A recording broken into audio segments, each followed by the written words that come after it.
nag-umpisa na ang final game at sa final season ng hit Korean series na Squid Game, nagtipon-tipon ang fans sa isang pangmalakasang finale parade. Nasa frontline ng balitang yan, si MJ Marfori.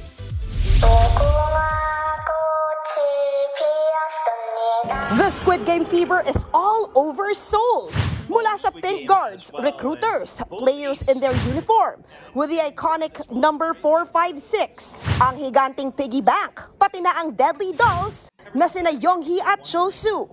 Lahat ng elements ng hit K-series na yan, present sa finale parade. Ang bonggang parade na yan sa Seoul at Gwanghwamun Plaza, dinaluhan ng libu-libong Squid Game fans from all over the world. In celebration, of course, sa finale ng seryeng itinuturing na cultural phenomenon ng Korean content. Ang finale event, mala-reunion din ng mga karakter na minahal, kinainisan at iniyakan sa Squid Game simula season 1. And no finale will be complete kung wala ang stars ng show. 참여를 할 수 있었다는 게 I believe that this work, it's going to be part of history.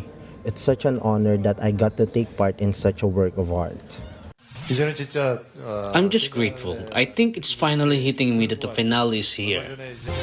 Since its first season noong 2021, pina-experience sa Squid Game ang mga tradisyonal na larong pambata ng Korea. Pero deadly version dahil nga sa malaking papremyo. Ang Squid Game rin ang isa sa mga non-English series na talagang pinanood globally. Umabot lang naman sa halos 600 million views ang combined numbers ng Season 1 at 2. Ang third at final season naman ay napapanood na rin ngayon sa Netflix.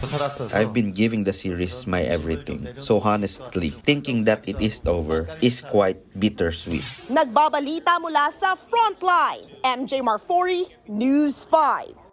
Mga kapatid, Jervy Wrightson po. Eto na nga. Para sa latest showbiz news at iba pang K-alaman, mag-follow at mag-subscribe na sa social media pages ng News 5.